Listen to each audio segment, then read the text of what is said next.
Welcome to Keeping the World Company on ThinkTech Hawaii. I'm your host, Jay Fidell. Today we'll talk about Donald Trump. Of course, everybody's talking about Donald Trump every day. Will success spoil Donald Trump? Or will the world find out what he is really made of after his return from the Middle East? Our co-host for the show is Tim Apicella. Our guests for the show are Ben Davis, University of Toledo College of Law, Gene Rosenfeld, independent scholar, and Manfred Henningsen, emeritus professor of political philosophy, UH Manoa. Welcome to you all to the show. So Trump just got back from the Middle East. We need to follow what he did and how it affected his presidency, if you will, what projects he was involved in there, and his return, being either successful or unsuccessful in the Middle East. So we can see how, the trajectory of his presidency is going and how well he will succeed on domestic projects now after his success or failure on the international projects that he was engaged in during that trip. Gene, let me start with you. Was the trip a success? We don't know. We only know what is put out by the administration, which if it doesn't look like a success, they will present alternative facts to make it look like a success. So piercing that veil is very difficult if you're in a search of real information. It's a work in progress. One thing we know, he and Netanyahu are on the outs. Netanyahu is going ahead, taking over Gaza, reoccupying Gaza. You recall that Israel withdrew from Gaza in 2005. PA took over then Hamas, and now they're trying basically to eradicate Hamas. We know that he admires the sheikhs in charge of Saudi Arabia and the Emirates. He has accepted the jet for his own personal use from Qatar. And we know that he is trying to make a deal with Iran, which is sort of somewhere in the middle of nowhere. And we know that Netanyahu is threatening now to bomb Iran. So we are not in sync with Israel in terms of our foreign policy at all right now. He has withdrawn from bombing the Houthi capital in Sana'a, Yemen. There is nothing that looks like a success in the Middle East yet. The Abraham Accords are on hold, as they have been since October 7th. There is no plan of any kind outside of Israel's plan to solve the Palestinian problem. And all Israel wants to do is basically say, go away. So no, the Middle East is not a success. And that's also true of Ukraine. He's walking away from that because it doesn't look very successful. And his 2-hour conversation with Putin also went nowhere. I understand they mostly wound up talking about trade. Trump is much more comfortable when he's dealing with his ideas on finance and trade. He is very less comfortable in dealing with any kind of foreign affairs. That's because he has no background in it, and he relegates that to the people that he's put into office who know a little bit more than him, but not much more. So, Tim, really on the same point, if it wasn't a success and it might have been a failure, some commentators feel it was an abject failure on all points. What are your thoughts about it? Well, I go to Gene's point is we really don't know what transpired. And we predicted that well before his second term, that the media is not going to get access to a lot of things. Therefore, it's open for speculation. And I mean, let me speculate. I think he probably had a great success working on private deals that would enrich his family, be it real estate or, crypto coin. Who knows? But we don't know because the media access has been limited greatly. And unlike past presidents, we pretty much knew what was being discussed when he went on a foreign trip. The Secretary of State, we knew what they were up to. In this administration, I'm sorry, it's just, lack of media reporting. We know from what he himself has said is that he got this $400 million aircraft, the new Air Force One. And he, as Gene said, he actually took it. He accepted it. That was in the paper. So query whether that's a success. After all, the DOD is enriched by $400 million. The other thing is that he reported that he had sold weapons to both Saudi Arabia and Qatar to a total of over $1 trillion of weapons. And arguably, that's a success after all. They got to pay for that. So maybe on an economic level for the country, for the DOD and the United States, all this money flowing in on those deals that he ostensibly made, maybe that's a success. Do you think that's a success? Well, if the commander-in-chief now is the primary arms salesman around the world for the United States, yes, by definition, that's a success. Well, here's a tinderbox kind of area. It's it's on fire, and he's feeding weapons into it. How does that work from a geopolitical point of view? Is it a good thing to put $1 trillion worth of weapons into the hands of people potentially engaging in conflict in that area? I'd like to just think that we don't know who's on the periphery as far as people benefiting from arms sales. I'm reminded of George Bush Jr. and Dick Cheney's company, Blackwater, and how they got all sorts of contracts during the Iraq crisis. A lot of people got rich. And so to what degree are, his hanger-oners, if you will, his entourage, to what degree are they getting rich? We had a show the other week about to what degree is Donald Trump getting rich on all these deals that are out there. And again, we don't really know. So I don't think Donald Trump went over there to just talk about trade or talk about arms sales. I think there was something personally that there was to be gained from it, whether through his family or for him directly in the future when he leaves office, if he leaves office. So from that definition, I think he probably considers he had himself a very successful trip to the Middle East. One last point before I leave this line of inquiry, and that is he caused the leader of Syria after the Syrian conflict to come and visit with him in Saudi Arabia. As a result of that conversation with the Syrian leader, he stopped all the sanctions against Syria.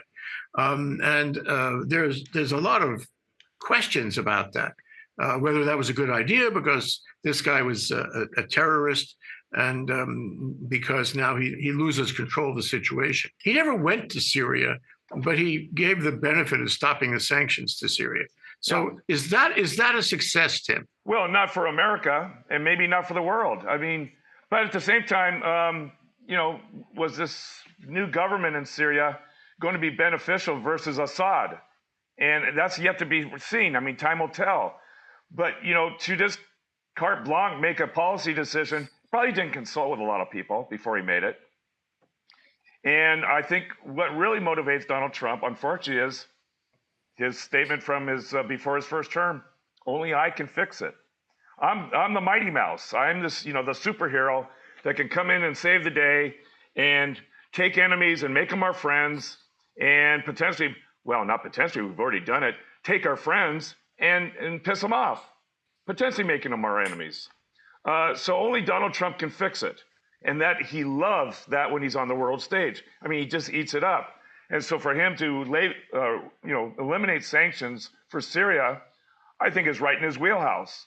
Is it good for America? I don't know. Is it good for the world?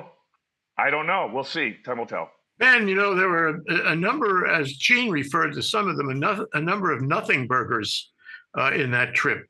For example, he didn't do anything with Iran. He didn't do anything to stop Netanyahu's attack on Gaza, continuing attack, and all the humanitarian issues there. He didn't do anything. And you wonder about that. And then he didn't do, on the way back, it was clear that he wasn't going to do anything with Ukraine. And I'm wondering how he justifies all those nothing burgers and whether that was a mark of success or something else. Your thoughts, Ben? Based on what you see of how he is, it did seem to me that the essence of the trip was an ego trip, meaning that it was going around hanging out with a bunch of emirs, kings, monarchs, sheikhs, leaders of these countries that are dictatorial countries, basically dictatorships, and being among them, and enjoying that the kind of glow that comes from their absolute autocratic power, and seeing what it feels like and looked at. Like, I think that was a big part of what was going on. I also agree with Gene and Tim that a lot of this was about cutting deals for his own self. He looked like a guy who had come back from a road trip and had made a bunch of sales. I don't know what the sales were, but they made a bunch of sales, and was coming back to headquarters and looking for that commission. I guess the commission was the commission was was the airplane. You know what I mean? But I mean, he really looked like that kind of guy. As to sort of what we call maybe big international relations, his basic thing is I think he's kind of lazy, but it's that other people work it out and then he tries to take credit for it. Like, there was the Pakistani and Indian thing that kind of worked out, and then he was saying he was in the middle of all that, and then there's Rwanda and the Congo recently today with Ramaphosa. Apparently they've started. I don't know. It just sounded like they're sort of maybe coming towards some kind of peace thing.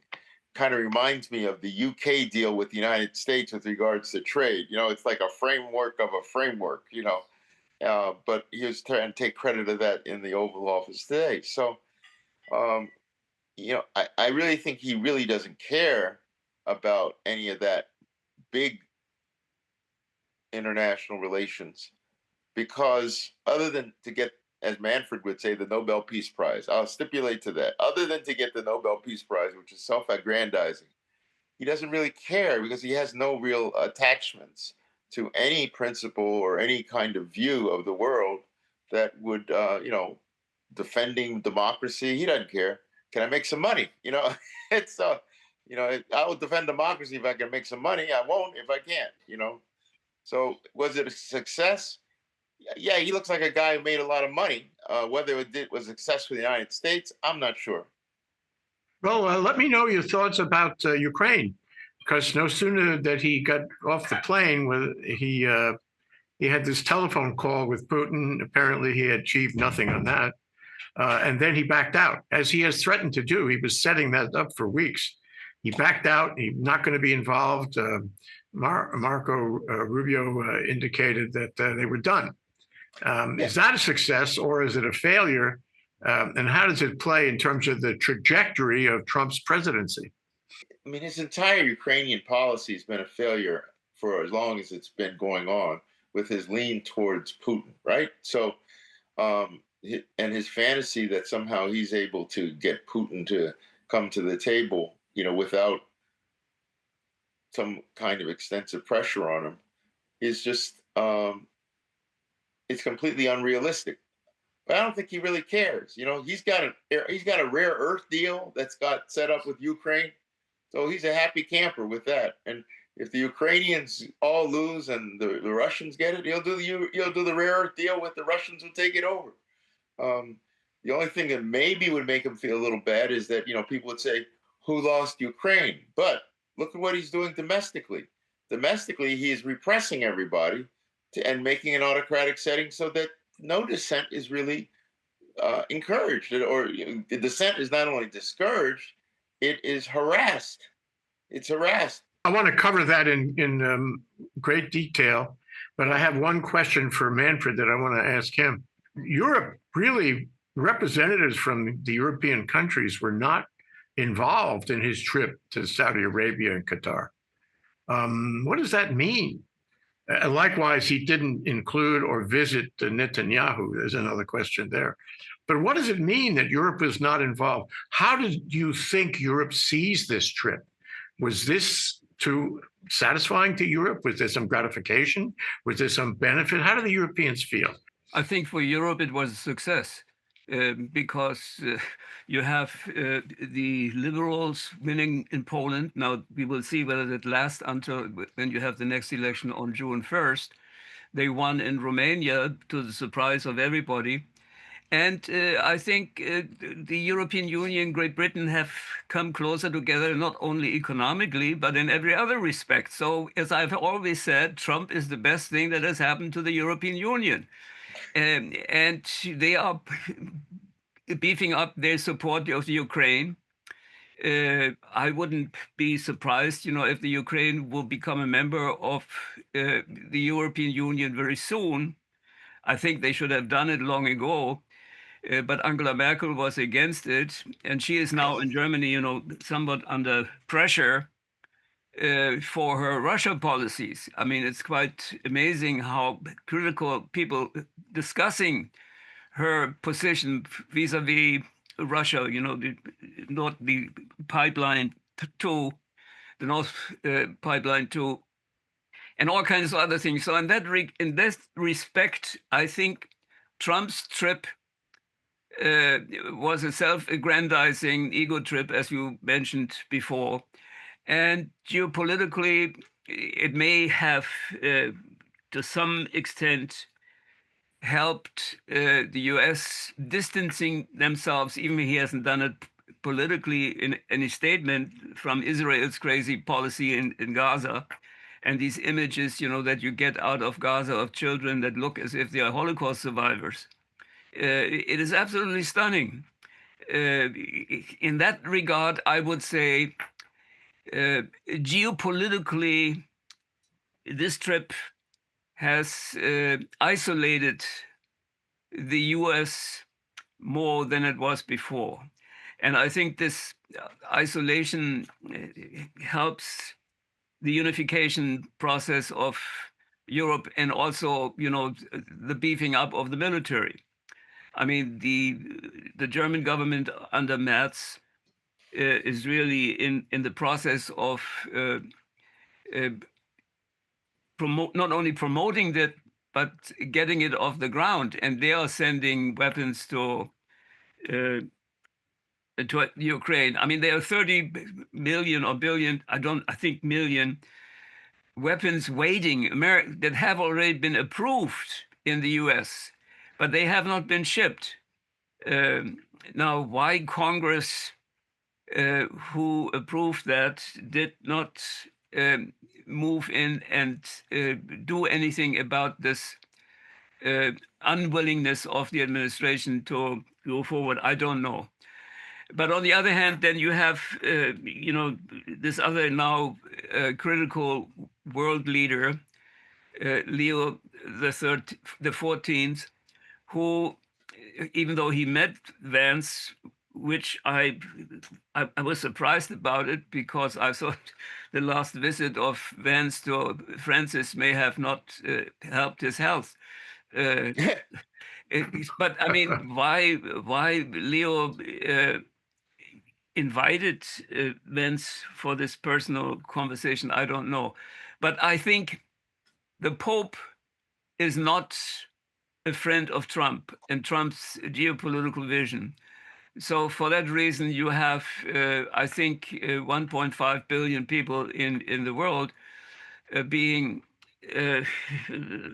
having not become pro-American because of an American Pope. Well, it certainly seems that the Pope wants to be more active on geopolitical issues, international issues, and he may weigh in on some of these issues that Trump is involved with, and that would help. But what I get from you, Manfred, is that the trip was so bad that it was good. Yes. In other words, the Europeans saw that it was so bad, and they are involved in this kind of reverse psychology thing where it actually encourages them to do the right thing. Let me move to Gene. Gene, while this is all happening, we have the fallout from the deals, that's with a small d, in China on tariffs, and in the UK with Keir Starmer. Those were outlines for a deal. They were not really deals. What effect does that have in terms of the public mind on Trump's success or lack of success at this point in his presidency? Well, first of all, a footnote on what Manfred was telling us about Europe. 3 European leaders, France, the UK, and one other, have now distanced themselves from Israel. They are not supporting Israel's in terms of material now. They've withdrawn support because of Gaza, because of the humanitarian crisis in Gaza. So they did have something to say about that. As in terms of the trade deals, there are no trade deals. He paused it. Trump paused it because he didn't have deals that were going to take place right away. When Trump snaps his fingers, he wants things to happen. If they don't happen right away, then he distracts or turns to something else. And I don't believe that he has basically lowered the tariffs with China. He has lowered some of the tariffs with respect to particular industries with particular countries, but he's basically paused the whole thing because it was having an alarming effect on the stock market, which is not the equivalent of the US economy, but it does impact the global economy. What it mostly impacts are perceptions of him as success or failure. Back to sociological theory. A charismatic leader has to be a champion, a demigod. He has to win all contests. He has to have the perception of winning. And sociologists have refined that even further to say he associates with colossal leaders in order to up his status. So he's in the right club. It's all about impression. And he's a master at impression because he's a performer. Are you saying that his moves have succeeded? Are you saying that in the minds of the public, and he cares a lot about the minds of the public, that he's in good odor now? He is basically a person who can fail miserably, but give the impression of success so that his poll numbers don't go down appreciably. He also lowers expectations on the part of people who see him as someone other than the so-called elites and traditional office holders that he holds in low regard. So in the manipulation of people's minds, he's quite good at that. And remember, in business, he branded things and made money. He gilded things and they looked beautiful. Mm-hmm. He works very well on a superficial level with everything. And he is very good about throwing a veil over the things that he doesn't want to be seen because they could be failure. Well, Tim, he came back. He came back to the home team. He came back to his cabinet, who largely were not with him. He came back to all those loyalists who do what he tells them to do in all those agencies. And as soon as he came back, we can see the bubble machine starts bubbling again. He must, sorry, but that's the way it looks. And my question to you is, to what extent is he emboldened by this trip? To what extent is he, I'm back, and doing the same things he was doing before, perhaps even more outraged than before? Your thoughts? Well, you mentioned the bubble machine. I envisioned Roman emperors as they came back to Rome with chariots and, animals and all sorts of things from his conquest. We don't know what his conquest was, so we don't know what chariot he's riding in, except for a $200 million 747-8. That was his chariot. So was he emboldened? Yeah, he's horribly emboldened. Remember, the world could see him as a failure, but all he needs is one press report to say he's a success, and that's what he will focus on. To Gene's point about his, his psychopathy, and what motivates him and continues to motivate him on how he perceives whether he's a success in Europe, the Middle East, or somewhere in between. So, yes, he's emboldened, and he'll get on his Truth Social and say, gee, what a good boy am I. Look at all the great things I did in my time away from the United States. And to quote you, I'm back. So, expect more of this. Now expect this to pivot to deportation issues. And some of the little mini victories he's getting with the Supreme Court on the Venezuelan deportations. He'll claim that as his ultimate victory, and then he'll pivot off to something else. I mean, so every time he gets a mini victory, he has to gravitate towards that, use a lot of public relations on it, and give the impression, as Gene has correctly, mentioned, that I am the success. He has to have that, not only for his national image, but for his personal gratification. Ben, let's go to what you were starting to talk about earlier, and how is this? I'm back. So he's back to his efforts at quote reshoring manufacturing, reducing imports, increasing exports. Nothing has happened, and actually nothing looks like it's going to happen to make those dreams come true. And his DOGE now has a reality show to dismantle government. That's still going on. And in fact, Kristi Noem, gee whiz, she's going to have a reality show to give away citizenship. I find that really extraordinary. All of this seems to be an extension of The Apprentice. But I like your thoughts about, what else he's doing now that he's back. The cost and the pain of the tariffs, the economic travails of the consumer and prices, and the beautiful new economy, that awful bill that he may very well get through Congress, and keeping Congress in line on other things, and suppressing the vote, and doing his corruption and cryptocurrency. All of these things, he seems to be returning to the patterns that he was establishing before. Your thoughts? Everything that you described was him being in his element. This is what he likes. I mean, if you think about, what strikes me is that, for example, the Trump organization, it wasn't an organization. It was about 350 little companies, right, that ran different buildings, right? And, you had these kind of little deals here or big deals here for this apartment or that one there.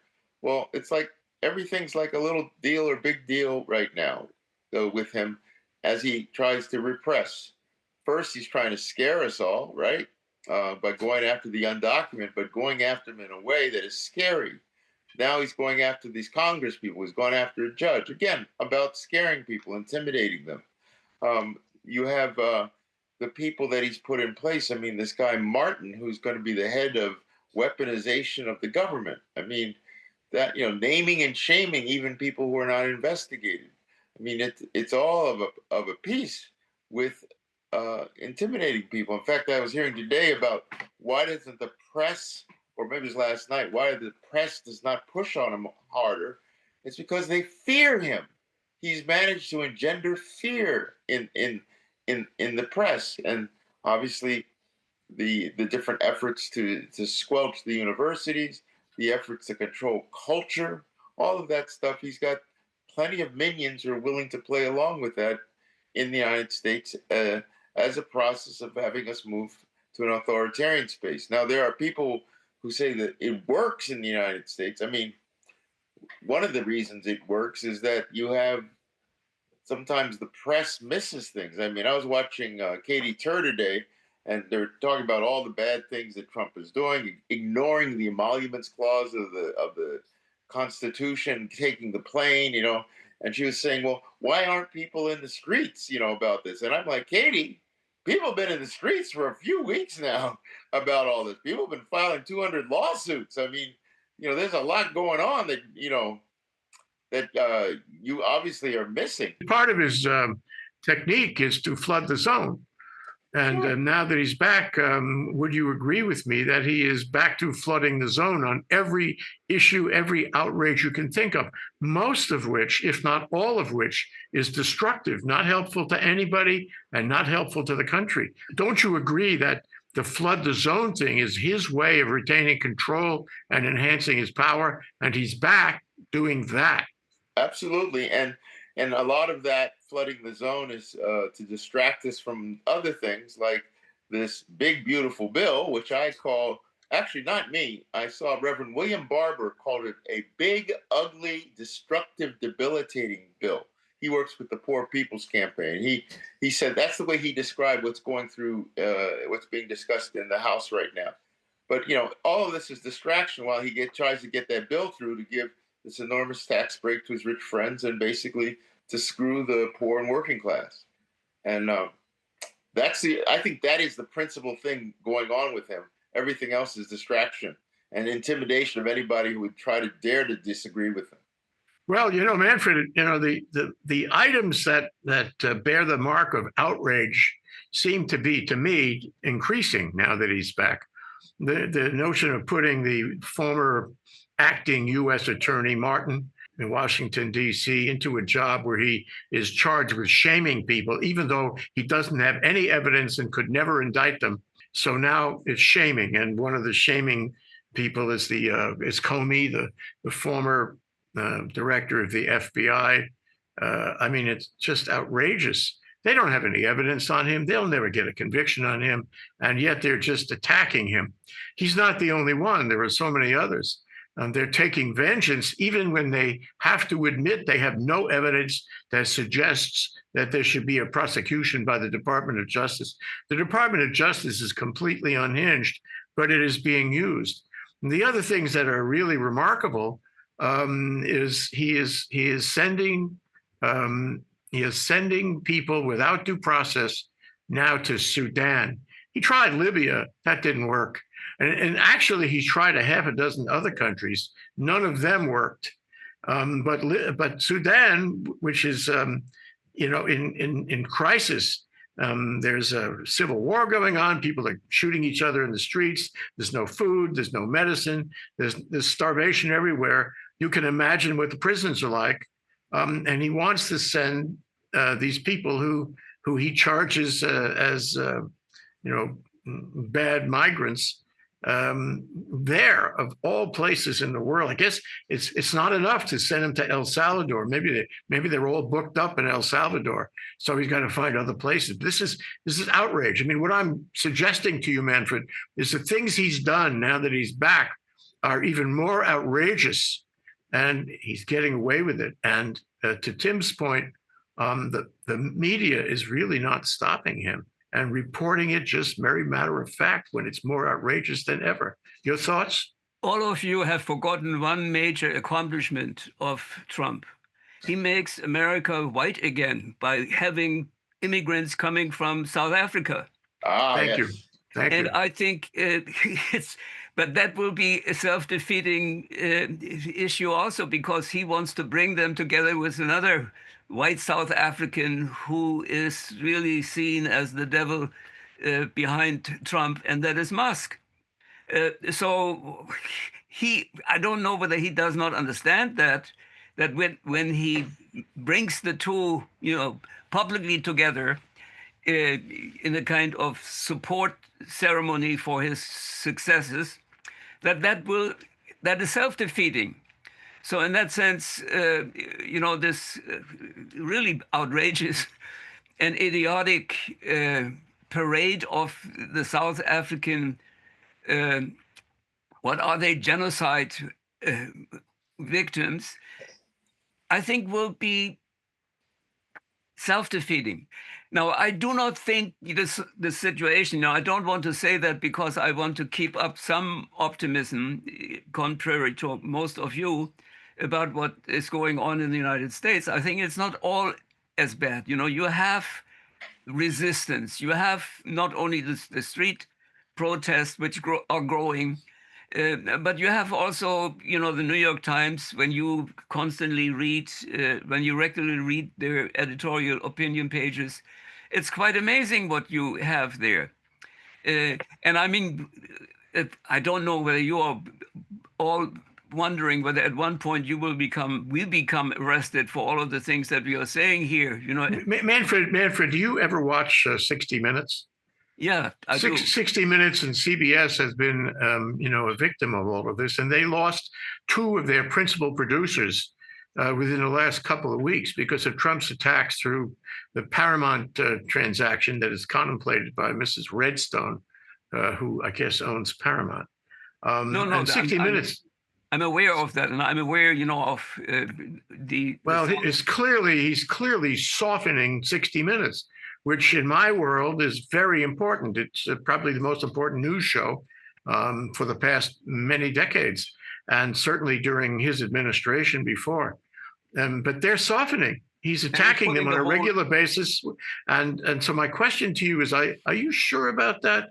Because although the Times is maintaining its position and good, good for them, the Washington Post is somewhat compromised. And those are the two national original news newspapers. But 60 Minutes is visibly softening its selection of subjects for its segments. Do you agree? Yes, and then, look, he puts the holy fear in lots of people. Some of the law firms, not all of them. You have some fighting back. You have Bill Gates, with his critique with money put behind it is another sign. So I think there are signs of opposition and also signs of failure of his policies. And you see, if this great beautiful bill will get through, millions of Americans will lose their their health care, and I think they will be joining then sooner or later the homeless people. So American cities become even more full of homelessness than they are already now. That bill is the inflection point. I was going to ask Tim, and I still will ask Tim. All of these things we've been discussing really revolve around Trump's power and what he is doing, what he has done, his return after the trip to the Middle East. I was going to ask Tim, is he more powerful? Is his power more consolidated for what he is doing?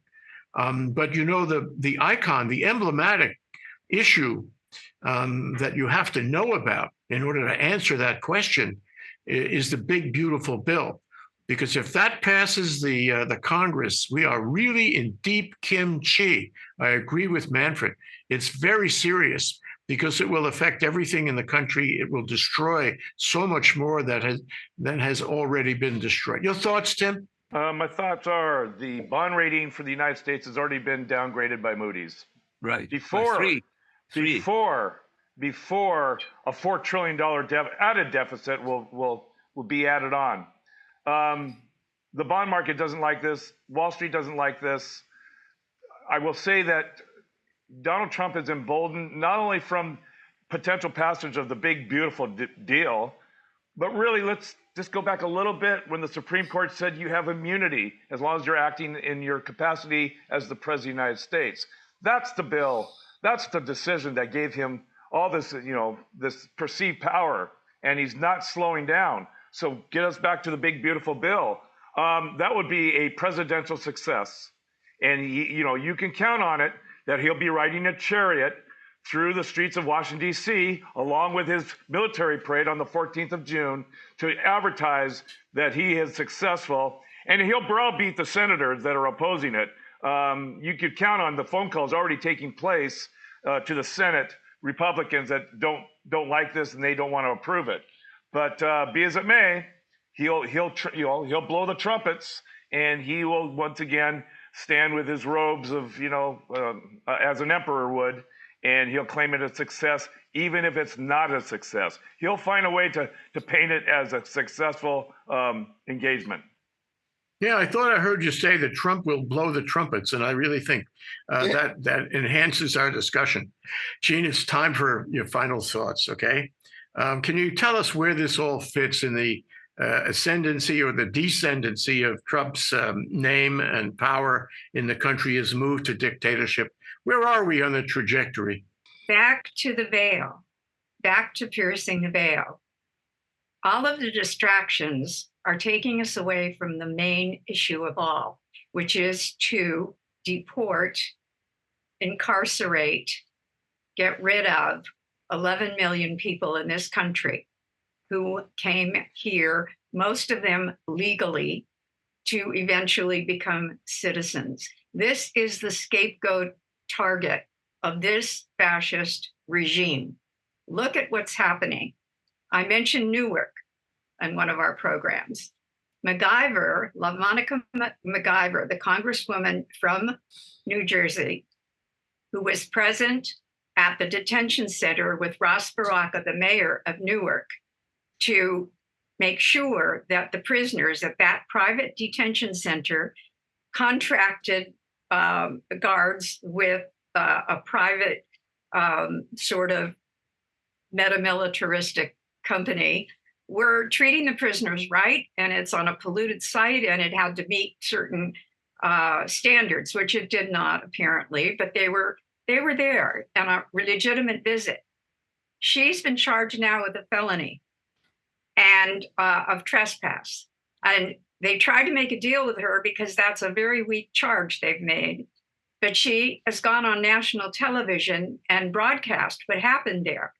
Because what's not being broadcast is that things like this are happening all over the emerging American gulag that Trump is putting in place. And we now have an area next to our border in New Mexico that has been federalized. It was an area where people could hunt and hike, and now they can't set foot in it because it's military. It's being managed by the military. This is part of our own country that this administration has summarily militarized and taken away from the public. Then there's the taking away or the targeting of people who have temporary protective status to stay. We gave this first to the Salvadorans during the Salvadoran Civil War because they couldn't go back.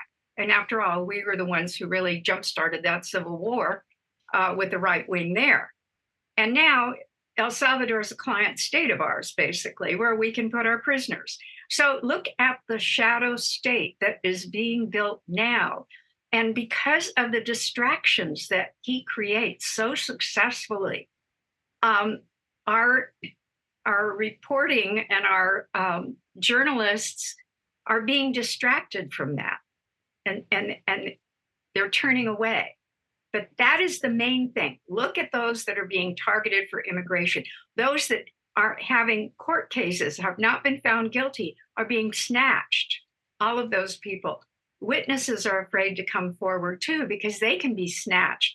That means that crimes are going on and being unreported because people are afraid if they show up in court, they're going to be snatched. Reminds me of that old adage, first they came for this group, then they came for that group. Nobody is protected.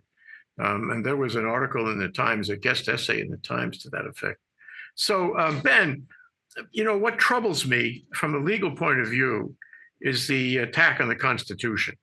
There are various provisions that he is ignoring and arguing with and undermining and litigating against. But the one that's probably most troubling in that very way is the habeas corpus provision. It is in the Constitution in so many words. And yet his attorney general, who doesn't know too much about this, I think, is making an attack on habeas corpus. Your thoughts about civil liberties, your thoughts about the Constitution? In academia, there are always people who can come up with what they call the law and my idea, which is their crazy idea about how the law should properly be interpreted. Unfortunately, these kinds of really marginalized views of things are being latched onto by Trump for his various purposes. For example, to have people like the Secretary of Homeland Security give a definition of habeas corpus that is so fundamentally wrong, that's the disturbing thing. This is the person supposed to run the shop, and they're an idiot. Or they're intentionally trying to blur what we understand as habeas because they have this authority role, right? But if we get past the idea of the Latin and just think of it as someone getting notice of what's wrong and an opportunity to be heard, that's the idea that somebody who gets picked up by the government gets an opportunity for a neutral judge to decide whether they should be kept or not. And that's the promise of civilization is habeas corpus, because otherwise you can just be grabbed off the street by the state and disappeared. Um, my real worry, and this is really heavy for me to say it like this, is that from what I've just recently read, people have been sent in hundreds to different countries around the world without due process. Not just the El Salvador piece and not just the South Sudan piece, but hundreds of people have basically been thrown to the wolves. And people seem to just go along with it because the president calls them, the worst of the worst. President gets a $400 gift that's a clear violation of the emoluments clause. And what happens? A few articles in it, but he's now got the plane. And there's no sort of will of people to really combat this. And that is probably the scariest thing going on in America right now is watching this president essentially ignoring vast parts of the Constitution, ignoring judges' decisions, and people sort of normalizing it. I mean, it's sick. Mm. It's really sick. Just to mention, Kristi Noem, the director of the Department of Homeland Security, was asked in Congress what habeas corpus was. And she didn't know. She didn't know the provision. She didn't know that part of the Constitution. She didn't know the history. And then they asked, well, what does it provide? And she said, this is amazing. She said this under oath at a congressional hearing. She said, it is the provision that allows the president to arrest people. It's completely 180 backward. I guess one part of what bothers me is that, in a way, we've seen this before, right? In the war on terror, we saw the 54-country torture regime that Bush put in place. That was very carefully worked out by various lawyers to set it in place to disappear people and have them be interrogated and tortured in places, including Assad's Syria, I would mention. And now, basically, that playbook has just been extended for who? For people we're trying to deport. The playbook was literally put in place by Bush. And, or some people might say it went back farther when you look at Eisenhower and the Operation Wetback that happened back then, right? But there's a playbook that's sitting there. You talked before about what's having all the loyalists around. It used to be, I think, in the first Trump that people would hide things from him because they didn't want him to know about these things he could do. But now he knows about all these potential emergency powers and all that. And he's taking it wherever he wants to for his own purposes and self-aggrandizing. Yeah. Well, Manfred, in this inflection point, I hope you'll agree with me that we're kind of at an inflection point right now, that things are coming together for him one way or the other. What are your concerns? They are coming together for him and they are falling apart as well. Because when you're looking at the economic situation, I don't know whether you read the article about the coffee pickers on the Big Island here in Hawaii. Yeah. This coffee industry will collapse, if all of these Mexican, I don't know how many they are, over 2,000, I think, or even more than that, when they leave. Now, this is not only a Hawaii issue, this is a California issue, and that is the breadbasket of the United States. Now, once people realize not only that prices will go up, but that they don't get what they want to get, I think Trump his mastery of imagery will not work any longer.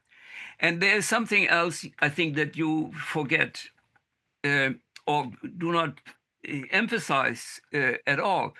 All of these protest movements in the communist countries in the 80s, whether you think now of Solidarność in Poland or in Hungary or in East Germany, you know, that's where the slowly the self-destruction of state socialist regimes began. It was not. I mean, everybody knew that they were sick at the top, at the head, but you have this movement phenomenon in all of these state socialist countries that finally led to the collapse to the whole system. And I mean, even in the Soviet Union, you had before Gorbachev, you know, the kind of protest beginning to emerge. Yeltsin did not completely was not, well, he was aware of it, but he could not articulate, you know, the message of, in the way Valenza or Havel in Czechoslovakia did. So what I'm waiting for is the collapse of all kinds of situations, social frames in this country as a result of the workers not being present any longer, as a result of what the big and beautiful bill will mean for the healthcare of lots of people. What is so fascinating at this point is that you have, as the leader of the Catholic, the global Catholic Church, you have an American who is aware of this. And I think you should not underestimate the pressure that he can put on Catholic Americans by simply being an American. Tim, to get where we need to go to deal with Trump, to deal with what is happening in the move toward dictatorship, what price does the country have to pay, personally and economically? Oh boy. Well, economically, the tariffs will spell that out soon enough. Personally, erosion of your personal rights, those guaranteed under the Bill of Rights. That's what they're sacrificing right now, an erosion of our Bill of Rights. And again, when you could take away the rights of one party, they could take away the rights of you sooner or later. And that's what's happening. Donald Trump is taking black and white rule of law and turning them into alternative facts, okay? And the more he does it, the more we get used to it, the more time it takes for the courts, the federal courts, the Court of Appeals, the Supreme Court to say, no, your version of alternative facts of what the law is not what the law is. So he's taking our law, making them into fantasy suggestions of what the law is. And that's the price we're paying right now, is this erosion. And unfortunately, because of the judicial system we have, it's taking far too long to put it back in Trump's face to say, you shall not pass. All right. Tim Apicella, co-host of Keeping the World Company. Thank you so much, Tim. Thank you to our guests, Ben Davis, Gene Rosenfeld, and Manfred Henningsen. I'm Jay Fidell, host of Keeping the World Company. We've been discussing, will success spoil Donald Trump? Success is in quotes. Thank you to our viewers for watching. We'll see you again soon for the next one. Aloha. Aloha, everybody. Aloha. Aloha.